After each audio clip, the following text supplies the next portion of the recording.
He was roaming the jungle fights. He was going down to bot lane, ghosting, covering a gank, getting a kill there. Realm warping elsewhere, looking for another kill, forcing summoners, doing plays. But you still lost, right? So it can be difficult to try to just kind of have that mental reset and talk about exactly what you want to change when you only have a handful of minutes going to the second game. You can't really tunnel on these little things. You have to think about what can we actually fix for the next game, and quick mental reset, let's go again. TL, a number of interviews coming out for that first series with T1 or even after the series with KC, talking about, taking the losses in stride.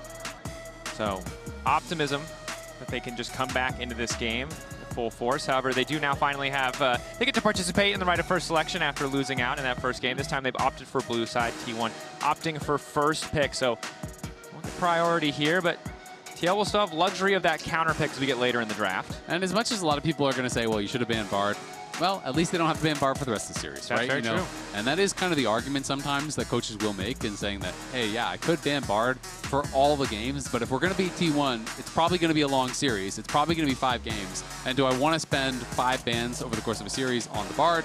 So people kind of look at it that way. Yeah. It is going to be Jayce as the top lane blind pick. Yorick is up and available and is a pick that a lot of people really like these days. The question is, do you want to play that style? I'm always a big fan of Malphite too, but I don't think you can really do Malphite this early. But I do think Malphite is excellent into the Jayce and can really be a difficult matchup for them to deal with. But it's kind of something that's pretty conditional that you go later in a draft if they have, like if they're playing Ashe, Seraphine, and Jayce, and like lots of low mobility, then it can be kind of a pretty nice pick. But we'll see where they want to go. And Nocturne is up, though they have banned the Orianna themselves, so they won't have that pairing. But this does lend itself to more split push, which makes me believe in the Yorick a little bit more, right? If you want to play through side lanes, then what better jungler to have than Nocturne? No, it makes a lot of sense, right? The semi-global pressure, the ability to shut down, potential TPs, etc. But a lot of flick-throughs here from TL. It is going to be the Rumble, so something that Morgan has been comfortable on, and now paired alongside the Nocturne. Okay. A lot of these really nice ultimates coming through. So I think they're looking at it less for the side lane than if you're going to go Rumble and more for the team fight. So what they are clearly missing now is the piece that holds everyone together, right? So then you're thinking about things like the Nautilus, because Rell is gone, Jarvan is gone, Lee Sin, obviously, they did leave it up, and Oner is an incredible Lee Sin. So this would be a great time to pick it because you don't have to worry about Jose taking it for the rest of the series. You don't have to worry about banning it. Yeah. So they're going to take it away, and Oner is an absolutely stellar Lee Sin. So it's not like he's taking a hit by picking this away. No. He is ridiculously good on it. It's, of course, a scary prospect. Oner on the Lee Sin, but Josedeodo prioritizing that Nocturne, a champion who can still offer a lot of that immediate utility. But there will be some eyes on Oner in the early game, see if he can get that snowball rolling. As T1 debate what the final pick here is going to be. Yeah, thinking through their options, do they want to early pick mid and then, try to set up for that? So it is going to be Lissandra. So this is pretty interesting because you do expose yourself to some of the more difficult matchups. People love Lissandra in matchups like LeBlanc, some of these champions that are really dependent upon mobility that you can lock them down. QUID is a very good Lissandra. You could go for this type of angle. You can also go things like Victor if you just want to kind of look to play and scale, have that AoE damage in team fights. And Syndra is something that has also been rising in priority here at MSI, but I'm more believing the Sylas simply because it's QUID, and I feel like anytime there's a good melee champion angle, QUID wants to take it, and TL are such believers in his ability on these champions. He's good on the control mages, he played a great Rise game, but this is his bread and butter. Akali, Sylas, Yeon, these types of champs, if you give him an angle, he always wants to take it. Yeah, Sylas a fantastic champion in those early skirmishes, and seeing that Lissandra on the opposite side just gives you a little bit more of the reliable CC that I think TL were missing, right? We said we need something to hold this all together. You got a lot of great tools to get fights started. You got a lot of follow-up damage with the Rumble, but a little more CC definitely makes the job a bit easier overall. Now, recognizing the amount of AD already present on the enemy team, maybe thinking ahead to what the bot lane matchups are going to look like. They've taken away the Ziggs. Mel, perhaps something that we could see as well. Yeah, we'll see if they are going to ban away that Mel. This is the first Lissandra at an international since 2023 Worlds, so has been quite a while. The new picks continue to come here. And it is going to be the Nautilus that I called out. That is kind of like what you lose out on by dropping that pick to 3. They clearly were maybe a bit more worried about Sylas getting banned out, or maybe they were never even thinking about the Nautilus. But it was immediately where my head went just because Jarvan and Rell are already gone, and those are such obvious pairings with the Rumble that Nautilus to me kind of felt like the next in line. So the question is, do Mel and potentially another engaged support get banned out? Because yes, you can use Nocturne ult as a go button, But you don't want that to be your only go button. You want some sort of CC to lock them in the Rumble ult, and it's better if it is like Alistar flash combos, then the Nocturne comes in, then the Rumble ult comes in.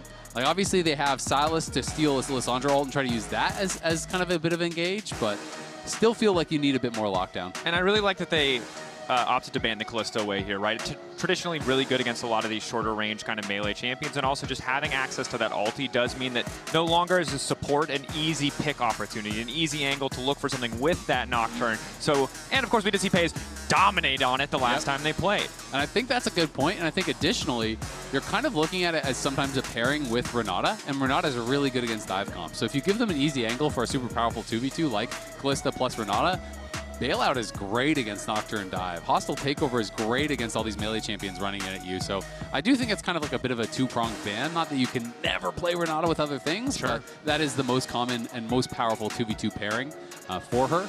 And so it'll be interesting to see where they go. TL definitely needs some more physical damage. You do have Nocturne, but Varus does kind of fit the bill here. And just waiting for last pick from Core. So there is always that possibility of them getting a bit spicy and flexing things around. Yeah. I don't really see it happening here, but I think they just want to get a better 2v2. So they're saying, you know what? Varus is a strong laner. We're going to hold Core's pick. We're going to see what the 2v2 is from T1. And then we're going to try to pick more purely for lane is my assumption based on what we're seeing.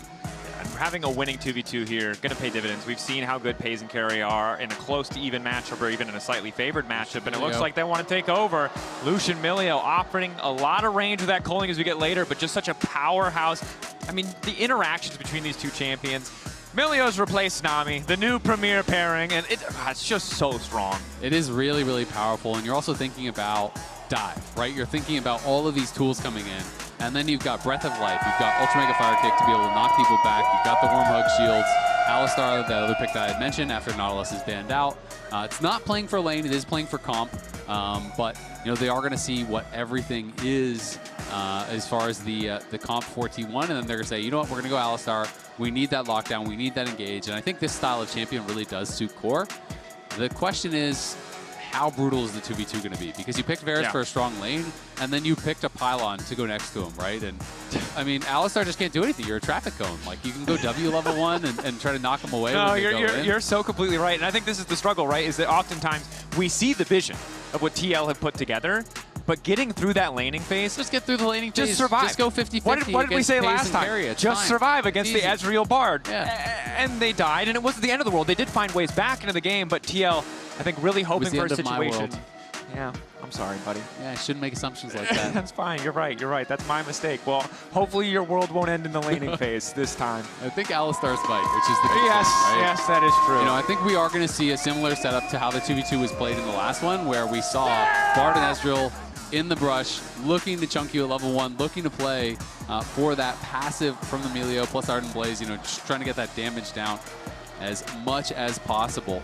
Because they know Alistar needs at least level 3 before he can really play the game. And then even at level 3, unless Keria is using his Q for harass, basically the only way you're going in is if you flash, right? I'm just going to assume that every time you walk at him in combo, he's going to Q you. You have to assume that with Keria, a player of his level.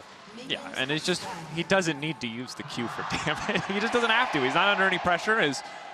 We're opting for a bold skin choice, I will say. But if it pays off, it will be a nice little dig, a nice little twist of the knife. Or you're looking at it that way. I'm looking at it like respect. I'm playing against the GOAT here. I'm going to rock the GOAT's skin. That's fair. That's a good way to look at it. I like that. That's a much more positive interpretation. I mean, I think everyone who plays mid lane, Faker is your idol, right? This guy is who everyone wants to be. This guy is who, you know, everyone is trying to imitate, is trying to have that level of success. W back. Glacial just to stop some of the potential follow-up here. As predicted, that's all we're going to get from the Alistar. He's walking menacingly. Keria is standing back menacingly, and it seems to be working More quite effective. well. Yes.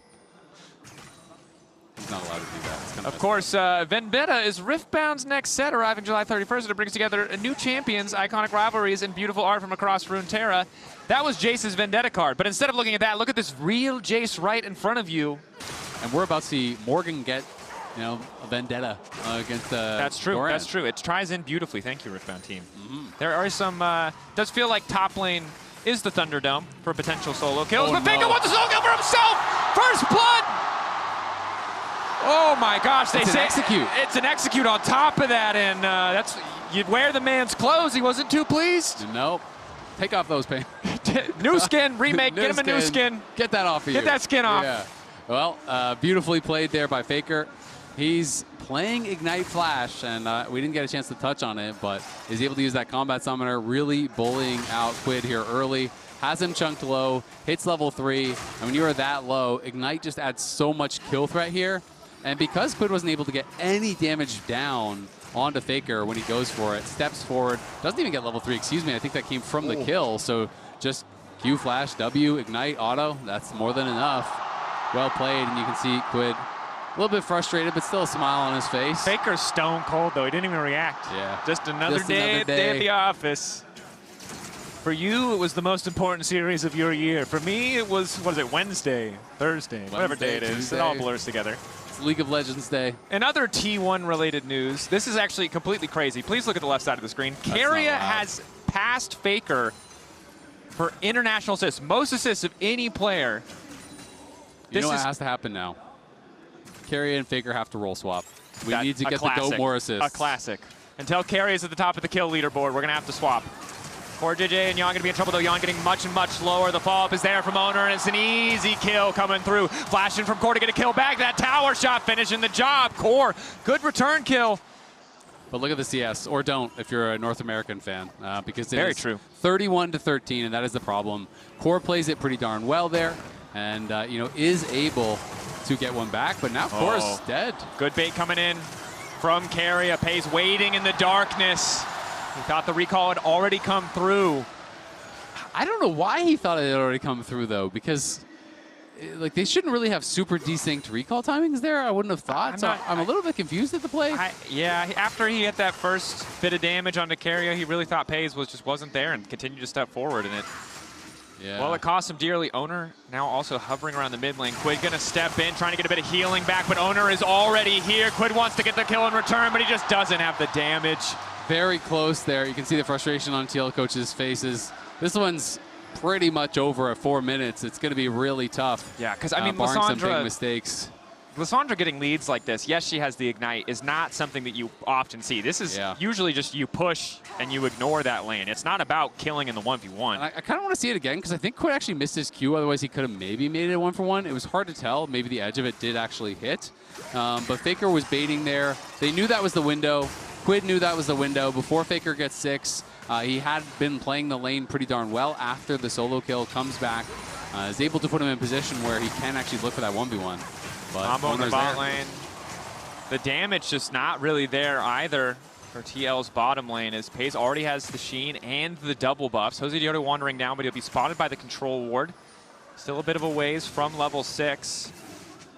And unfortunately, the map is just falling apart. Yeah, it already has pretty much. I mean, this is tough, right? You know, for Jose, you're playing Nocturne. You can't really be that active, and they are trying to threaten here onto Yeon, but they're mostly just pressuring him to make him miss some of the CS. I don't think they're looking for any sort of a dive with Jose there, but Peyz definitely being super annoying with these double buffs makes it even worse. You know, Core did get a kill back, which was great. You know, got Oner's flash, which was great, but then gave the double buffs and the kill straight to Peyz, which makes the lane pretty much impossible to play when you're already miles behind. You know, you look at the buy. Peyz got Sheen longsword, and Yeon just got a longsword.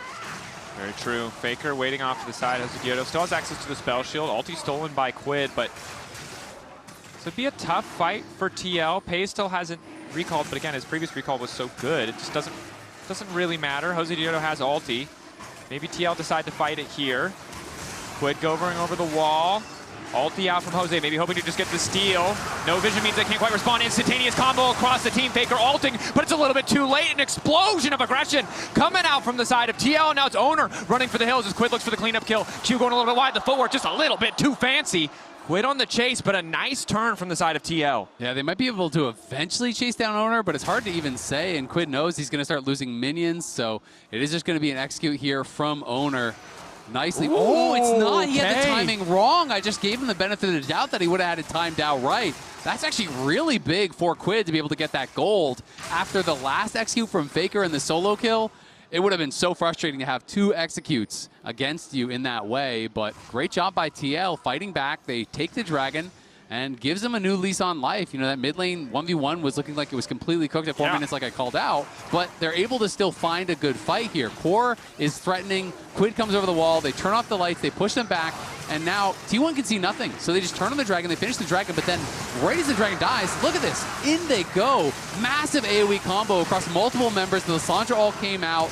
The Nocturne Q hit a bunch of people. Yeon is free firing. Yeah, Alistar dies, but that is a beautiful play from a really tough position early on here in game number 2. Yeah, and I will say, while T1 still hold on to this gold lead, you got to respect TL for always finding these fights, even at a disadvantageous position, seeing the moments where they can't capitalize. Peyz taking over to level 6. Lucky for Yeon, though, the culling angle was not great. But Faker on the way down. Uh-oh, indeed. Yeon only level 5, no cleanse available. Punt back coming in from Core. Flash forward with the Q, locking him up. Peyz caught up under tower and taken down. Excellent turn coming in from Core to shift that in their favor. Is that world champion CoreJJ? Are we in 2017? Faker. Who is this man? It is world champion Faker, just barely able to make it out. And I gotta say, that's 2 plays back-to-back where it feels like T1 should have a pretty good edge, a pretty massive edge that just have not worked out in their favor. Core again on this Alistar. We saw the laning phase miserable, but in these plays he's been pretty big. And QUID, well, he might have been losing this, but again got funneled a couple of kills, and now he's sitting pretty. Yeah, he's definitely doing a lot better. And I mean, just beautiful stuff from Core. He is making so many plays. That is pretty incredible to be able to outplay in that situation. When Yeon doesn't even have flash, Yeon didn't even have to use his barrier. Core just played that brilliantly. Yeon had a great chains of corruption, and TL kind of pulling a rabbit out of a hat, still in a tough spot. But I mean, they were down 2K at 4 minutes. We're at 9. They're only down 1.2. It's still not great, but I mean, this is actually a playable position now from what looked like it was completely over. Definitely very true. I think the big thing we have to look at in terms of gold overall is the item it has turned into 4 Peyz. Essence Reaver already completed. The only person on the map with that big power spike. You're being a downer, man. You just got to give some credit back to T1 in this one. Faker goes over the wall, and it looks like he's going to die. He's going to ult himself to get a bit more space. Frozen Iceborne Subjugation coming in to get a bit more team fight damage, but Yeon is still standing for an extra moment. Josedeodo in the midst of Keria and Oner wants to get the kill finish. Peyz trying to save his jungler. Josedeodo snipes him with the Q. Yeon versus Peyz in the pit. Yeon's got the damage. Manages to get it done. They completely ignore Yeon in the fight. He stands, he fires, he stacks the lethal tempo. And a completed item or not, he makes some pay for that one. Core went down early in this fight. Oner, T1, they go in. They try to engage here onto Core, but Core does get his combo down. He knocks out Keria there, and the stolen Milio while buying a lot of time. As you can see, Jose goes in, he's focusing down Keria, but look at T1 just completely ignoring Yeon the whole time. He's lethal tempo fully stacked. You are standing melee range of him as the Lucian, and you are still hitting Josedeodo, who gets the Triumph proc multiple times there. The barrier comes through. Yeon, look at the cooldowns there. The split second the ulti came up, he popped it. Didn't end up needing it at the end of the day, but that is huge. They thought they could just kill the Nocturne really fast, but he got the passive heal, he got multiple Triumph procs, and he lived so much longer than they were expecting that ignoring this Varus, who's supposed to be so weak, so useless, really came back to bite him. And my, raining on your parade a moment ago was the gold deficit, but the gold basically dead even now. Isaac, a very, very playable game. T1 similar to last game. Gold, a paltry sum. A paltry sum. But now, a pittance. I like how we have the Lord Morgan on the top side. Needs to get more of a tithe from Doran here if he wants to be a lord. He's a little bit of a broke boy at the moment, a little bit behind. But the rest of the map looking comfortable. Josedeodo 2-1-3. 5 seconds till that ulti's up. Winnable. T1 ready to make another play in the bottom lane. Yeah, I mean, the scary thing is, obviously, if you're an NA fan, you are excited that we've pulled back to parity, but we've lost so many games against T1 with you lost with a 6K gold lead. Yeah, it's exactly. one and that's step happened at a multiple time. times for yes. TL. So, yes. Including the series that Spawn was referencing, where they were, at EWC, played in Game 3, up 6K, final game, ended up losing that one too. So, T1 always cannot be counted out. This team makes magic happen time and time again. As Morgan was expecting a contest, so he just walks down towards the dragon. He's going to be there if they need him. and TP's back towards top when they see that T1 is not contesting. And our production team keeping us humble as they flash the gold graphs there. You can see 6K gold lead, 1.2K gold lead. Those are the games we talked about where it did feel like there might be an angle to win. But again, it was so much about the mid to late game. So as good as it is, as comfortable as it might feel, for a lot of people who aren't NA fans, probably shaking right now, not certain if they could be excited yet. Yeah. Still have to close it out for it to count, for it to mean anything. And T1, a team that adapts so quickly, even in disadvantageous situations. You just got to remember, if you're winning, it's because you're really good. If they're winning, it's because they're tryhard. They're just sweaty, you know?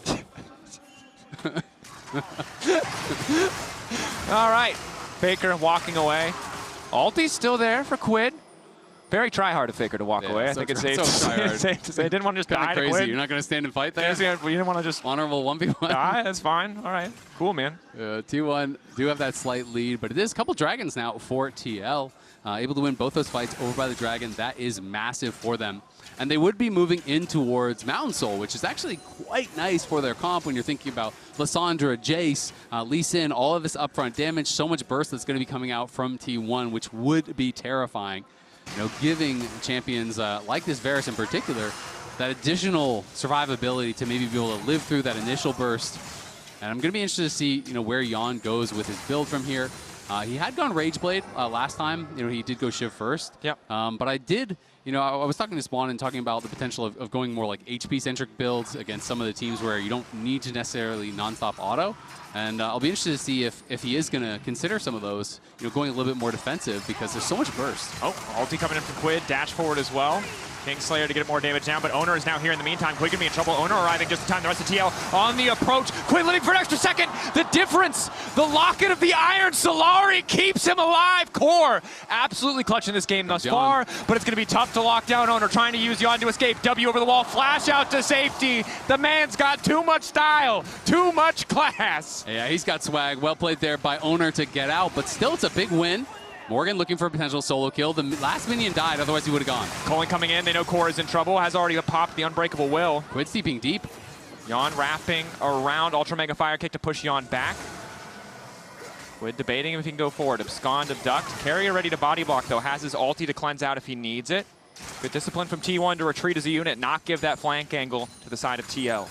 Yeah, well played there by T1. Very cognizant of the fact that QUID could be coming in. And if they overcommit there on the Core, they would get collapsed on. They could be down a man and maybe taken out. But it's another brilliant play from Core. Gets there just in time, keeps QUID alive with the locket.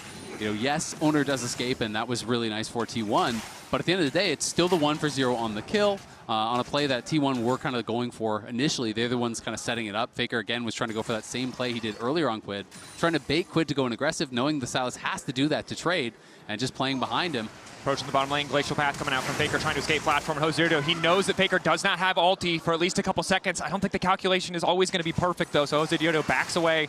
Doesn't want to overforce on the dive. Instead, happy to grab the plates. Yeah, they're happy to grab the plates. Not so happy to lose your flash for that, though. He really thought he would be in range to get the tether. And I think he was expecting an insta-W from Faker, so he flashed in and spell shielded it immediately. You know, because you're not going to be able to react to the W. It's just too fast if you're point blank. So he did try to kind of guess on it. The end of the day, though, they do get first tower off the back of that, so TL going to be still really happy about this. You were down 2K at 4 minutes. You're now up 1,000 gold here at 15. Definitely a good look. T1's response on the top side does result in the tower of their own. Well as the Herald. Excuse me, the Grubbies. No, Herald. There they it is. got both. They got both. Feeling comfy as Oner now. Another retreat necessary. Ulti coming in. That's going to be no way out for Doran. Josedeodo this time nails the spell shield. A 1v1 in the mid lane. Yeon trying to battle with Peyz, but Peyz too damn strong. Well played there by Peyz. Peyz flashes over the ultimate, something that's very difficult to do timing-wise. It's easy to flash to the side. That's not hard, but he wanted to stay in range, knew he had the damage for the solo kill if he could actually outplay him in that way, and is able to pull it off. And now QUID is and Oner's coming behind him. Faker not here to do damage, just to stall. QUID getting into melee range is big, though. Faker gets himself an extra 2.5 seconds, extra healing coming in from the Frozen Tomb. One more rotation as QUID desperately tries to finish it, but the damage is not there. Oner, however, grabs the kill. Nicely done there. QUID just way overstaying his welcome. I mean, if he still has mana, Faker can't delay like that because QUID can kill him, but because he's out of mana, it was tough for QUID in that position, and he just got kind of chased down. So we can see this one more time. Yeon already a little bit low, and the pink ward there was a lot of safety for Peyz.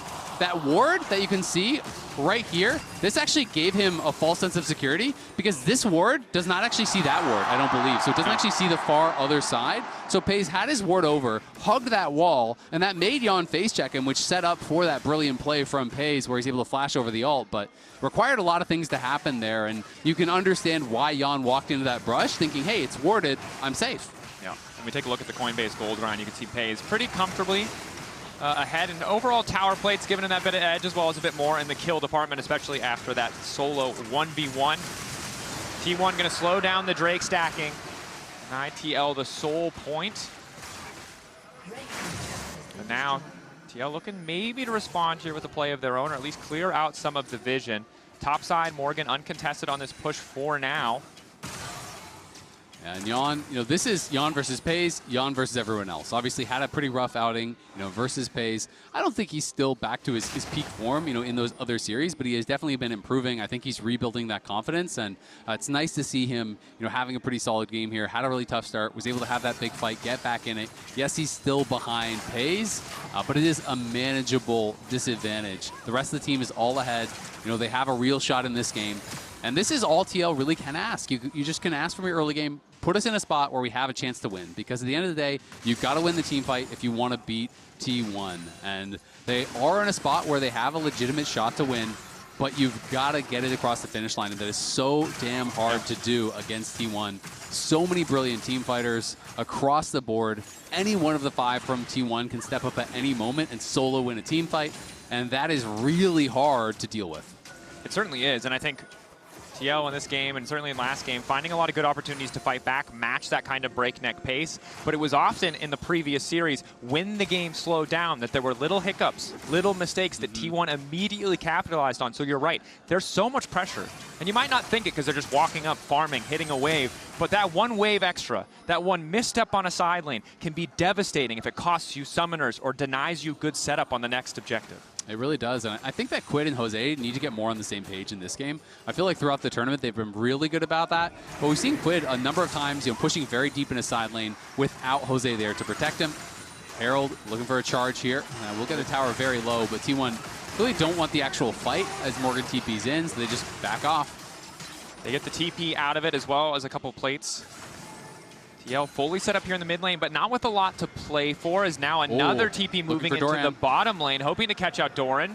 Doran might just go for a TP of his own. Nope. Yep, there it is. We're trading TPs. Flash forward, it's got him done. Doran, you are not escaping this one. Quick Frozen Tomb comes in from QUID. Happy to steal that one away from Faker as fire rains from the sky, and down goes Doran. But look at mid lane. T1 immediately rushed back to mid lane where they had that Herald crash to try to finish off that tower. So T1 realized, all right, we can't get anything there. But that was the flash from QUID. That was the TP from QUID. That was the ultimate from QUID. So that's not a free kill by any means. Yes, they got the TP off of Doran. They get the gold on a QUID, which is nice. But T1, as they always do, will make you pay on the map. If you overcommit to one side, they are so good at punishing you elsewhere. They're not going to just try to run down there when they know it's a lost cause for Doran. Immediately go mid, take a tower, continue getting that gold into Peyz pockets. Definitely a terrifying team to play against. So often we praise teams when they play together as 5 members as a core with one plan. The thing that makes T1 terrifying, they can do that, and they can also split up. They can play 3 on one side. Everyone feels like they can make perfect decisions on their own and also together. And it's not without faults here or there, but for the most part, they're always responding to whatever you're trying to do. Super scary as well. Peyz now has completed his 3rd item. Obviously, he's not, full item in gold ahead of Yeon, but Yeon did go for those upgraded boots. He does have the steel caps, which are going to be pretty effective this game, but Peyz is a beast right now. First 1 to 3 items, and there's a number of players on the map that don't even have their second. QUID finally just got his, and I do like the buy when you are playing double AP solo lanes. It makes a lot of sense. You have Bloodletter's Curse here. You're shredding for just the Rumble. I'm not a fan of this item when people go out in their solo AP. I just don't really think it makes sense. But I think in this case, it does make a lot of sense. And Morgan is not going to have to go for it now. Morgan is actually going Leandry's into, it looks like probably like Shadow Flame. He's just going for a really high damage build. And this is somewhat enabled by QUID, who's going to be there shredding for him. Yeon also has a decent amount of magic damage on the Varus, So it's actually a pretty smart buy, I think, in this case. And I like that from QUID. Yeah, high value itemization choice there. Small things often making the big difference in these fights. Is Oner walking into the TL bot side jungle, looking to clear out some vision with the support of Peyz. Peyz careful not to step too far up here. Of course, 4 members of Team 1 in the area. In the bot lane, we're having the 1v1. QUID comfortable in the side lane against Faker. That's ulti down, but QUID, has he overstayed? Glacial path forward. A little bit more of a slowdown coming in. Frozen Tomb used on Oner. Now it looks like Josedeodo flying over the top, trying to finish off Faker, but he drops out of vision. Josedeodo can't get the kill. Lock it to get him a little bit more HP. Ulti coming out for the Milio. Yeon off to the side, doing what he can. Doran flashing in. Morgan with the equalizer doing a ton of work. QUID still living! The abscond abduct connects! Peyz running for his life. A flamethrower behind him. Lord Morgan making it work, but Doran is still up. Doran is trying to make the difference. Trying to make the difference, but he can't do it. He can't actually make it in this fight here as TL again coming out on top here. The question is, can they go to the Dragon? And that Shock Blast onto Yeon means a lot. Low health bars now for both Yeon and Core. They're going to have to base. Good fight. Good look. Yeah. Take a look back. QUID confident in the 1v1. Absolutely is very confident in the 1v1 going in here. And it's not much of a 1v1 that Faker can contest at this point. He just is destroying him. He used that ult early, and Jose decides, you know what, I can go and finish him off because he doesn't have that ult. But Keria is there, double shield, he has the heal, he buys a lot of time, but then the locket from Core, kind of baits in Peyz as Peyz goes in, has to flash back out. Look how long QUID lasts, though. Spell rotation after spell rotation after spell rotation comes up and buys so much time. Morgan arrives, is able to finish him off. Another double there for Yeon. As you can see, QUID thought he had an angle to live. Yeah. I have to ask you, are you familiar with the Quiggle? No, I am not familiar, with the Quiggle. Is that the Quiggle? It is close to a Quiggle. Close to a Quiggle. All right, well, you keep me posted. Yeah, he has. What was that called? It's got to be something with Sylas. The Quilus? I don't know. The Quilus. We'll work on it. We got workshop. Okay. The Quilus.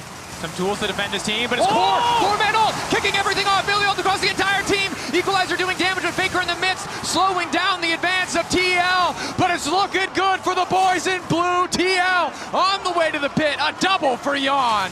CoreJJ! Say the name! Oh my gosh, he is on fire in this tournament.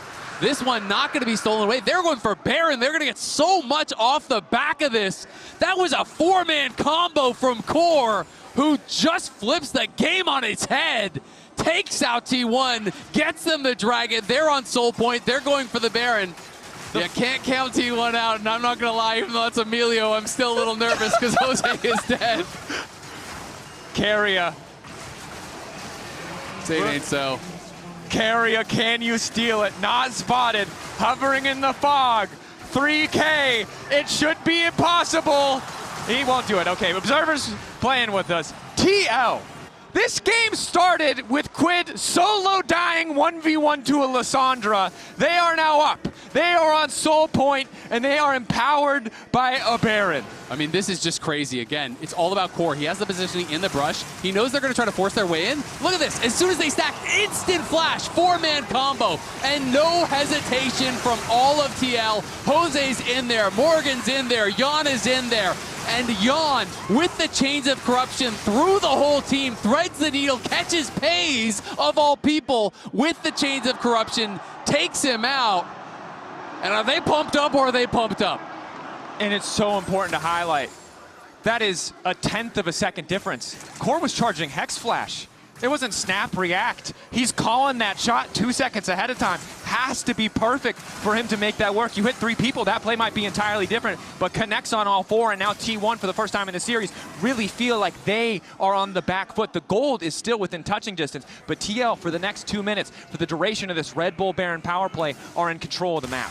They are, and the question is, can they get it across the finish line? This is now the 3rd game in this tournament where they've been in a pretty good spot against T1, where they've had a chance, legitimate chance to actually win.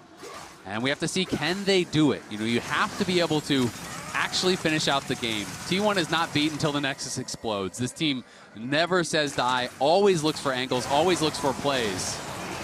Knock back, equalizer across the top, forcing Peyz away. Excellent ulti coming in from Keria to get the disengage. But TL will break open mid at the very least.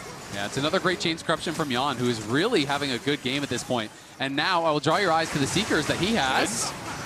Gonna respond with a Frozen Tomb. Lockdown is there. Peyz now in trouble. Josedeodo immediately going in. The fear just barely getting him out of range. Able to walk away. Faker looking for the disengage. QUID going right back in. Peyz trying to survive, but there's QUID. In game 1, he was clutch. In game 2, he's unstoppable. The triple. TL taking another fight here as Oner tried to go aggressive. It looked for a second like Faker might have been able to bail him out. Core's trying to keep Doran around as QUID is TP'd in. I don't know if he's going to be able to chase him down. He does have his flash. Oh, he's out of vision. Smart play. Playing on the edge of vision there. Oh, he's looking for Yeon. He's looking for Yeon. They don't know. Doran. Yeon goes golden. There's no way to stop this. Morgan has to debate. Can't even commit to the play. Flash over the wall from Yeon. He gets 2,000 gold. He just got a double shutdown there. 2,000 gold went to Doran off of that play. Yeon tried to look for the outplay, but he had no chains of corruption, and he flashed over the wall and set up a double to the skies there as Doran just slams his hammer down. And you can't forget Doran. The TP out, it looks like he's just playing to save his own life, but he's playing for the exit kills on the opposite fight as well. And Yeon doing his best, maybe thinking they can play on that margin, but instead hand-delivering that second kill. It's actually such a big deal, not even just because of the gold. I mean, the gold is a big deal. He just got 2K. It was a 900 gold shutdown and a 1K shutdown. Okay, Yeon completed his Zonias. That bails it out a bit, but I was going to say, you lost your Flash and your Seekers as Varus. That is a really hard fight that you're going to have now in 1 minute. And I'm curious, with TL here at Soul Point, will they still look for it? Doran, I thought he was just going to base check him, but he has the ward there, covers both sides. That's all. We're right in the midst of another one. Paranoia going down there, desperate to take down Peyz. They've got enough damage to get it done. Overstep from the bot lane on the side of T1 as TL are quick to punish. That's huge. That is Peyz dead, and that is the dragon spawning as he will actually come up. TL need to try to force this, try to rush it down, and claim Mountain Soul, which would be so big, and a rare misstep there. Peyz too far up. We didn't see the setup. It also looked like the Breath of Life came out too early from Keria. I'm not sure if he was cleansing something else I didn't catch, but the Fear landed after the Breath of Life came through. So nicely played by TL. They pull the trigger. They do kill him off, but it means no ult on Jose, no ult on Core.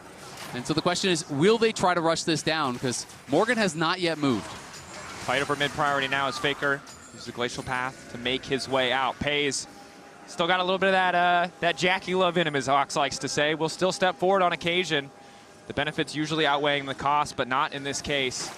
T1 walking in, looking to face check. Q over the wall as the dragon spawns.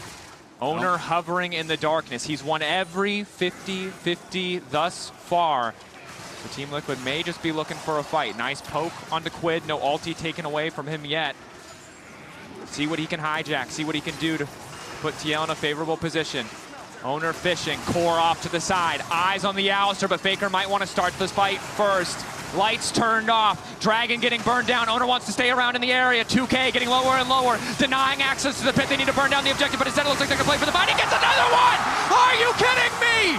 This is why they call him Oner! The objectives belong to him!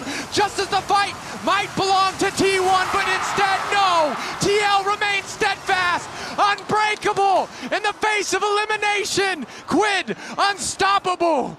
Yeah, they're going to try to chase him down here. QUID trying to stop the bases as they're looking to push mid as well, but Jose and Yeon are both very low. But how does he do it every single time? Gets through everyone, played that brilliantly. Core was trying to stand on him to get the HP low. Watch Oner's patience here. So he knows TL are going to focus this down. Core's going to knock him out. Instead, he kicks Core away. So now it's like, wait, how do we keep him back? They Nocturne ult on him. They try to kill him, but then he realizes it's too low. The Fear Tether doesn't actually land there from Jose. Ward Hop in range, 1450, E-Smite, perfectly done.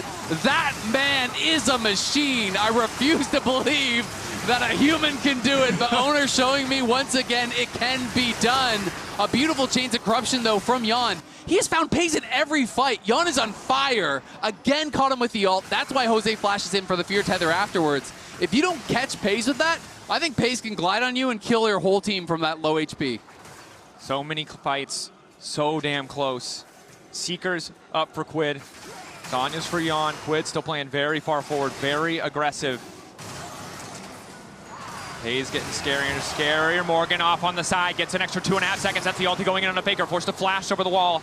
An almost instantaneous retreat coming out from T1. They know at this point in the game, the stakes are sky high. If they lose another fight, TL might just grab the win. Yeah, they are really on that knife's edge. This late in the game, next team fight win, doesn't really matter who it is. You could probably, if you get a clean fight, it's over 100%. Even if you get a fight that's pretty favored, but key carries are dead, you could just march down and end it. And T1 are going to try to force the issue here. They know they pushed QUID back. QUID is heading down towards bot. He does have his TP. Morgan has no ult and no Zonias. That's why they're forcing the issue.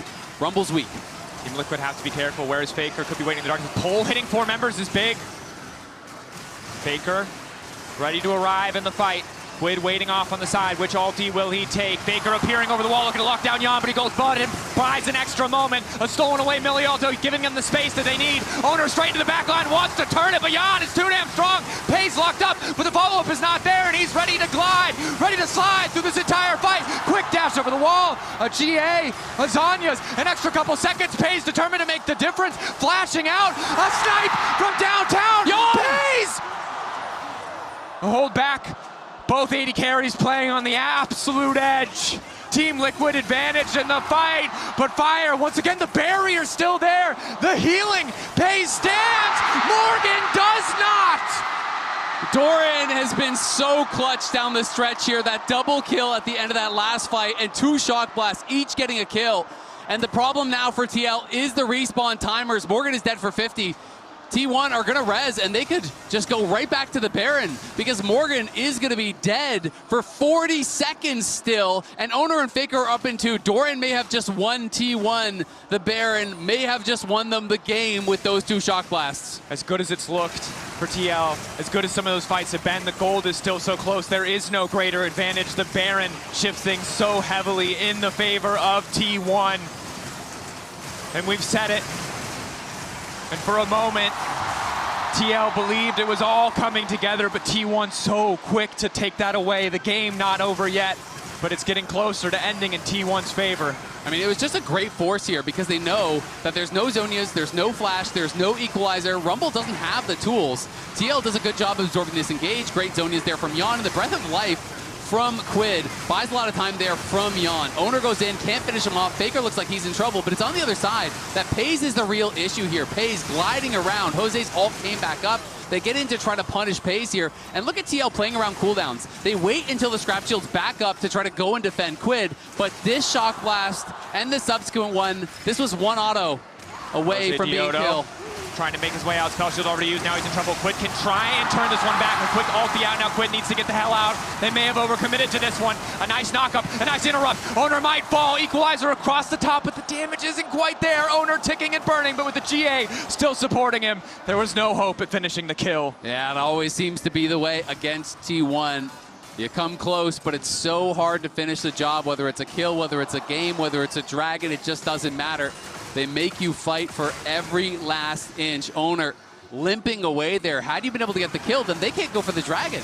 And you can actually delay it and have an earlier respawn on your jungler. Maybe you get soul, but again, 3 times now, T1 delaying this soul for TL, and now they are both on 3 dragons here. And T1 take a slight gold lead. They have the Baron, and they are really just 1 fight away from ending the game here, but it's anyone's game to win. That they are, but when Yeon gets chunked like that, the game gets a lot harder for Team Liquid Alienware. T1 now on the retreat. Happy to just back away. Still a minute left on that Red Bull Baron power play, but getting the Drake is enough. Some cool tech here from Core. Goes Abyssal. Again, we talked about the multiple sources of AP. This is fantastic. QUID really needs to get gold for his Zonias, though.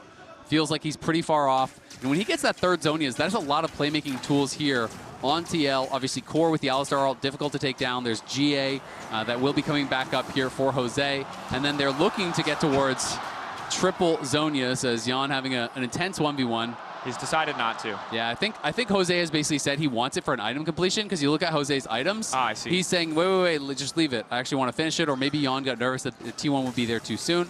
Either way, it doesn't really matter. Maybe Yeon was trying to work in towards a QSS. Yes. And QUID does get his Zonias, so that is a big purchase. That he does. The tower almost just disappears right in front of our eyes. We're waiting off to the side, hoping to find a flank. Has to clear out the vision first. T1 spot him with the Scryers. The last wave of the Baron-empowered siege is here. 3 minutes till soul for either side, or the Baron is on the table. And if you wanted action, you got action. 50 combined kills in 36 minutes. Now the highest combined kills for a game at this MSI. It has been an absolute bloodbath. Both teams really playing well in this game. Some incredible mechanics on display here. T1 with the edge now, but it is 3 dragons to 3.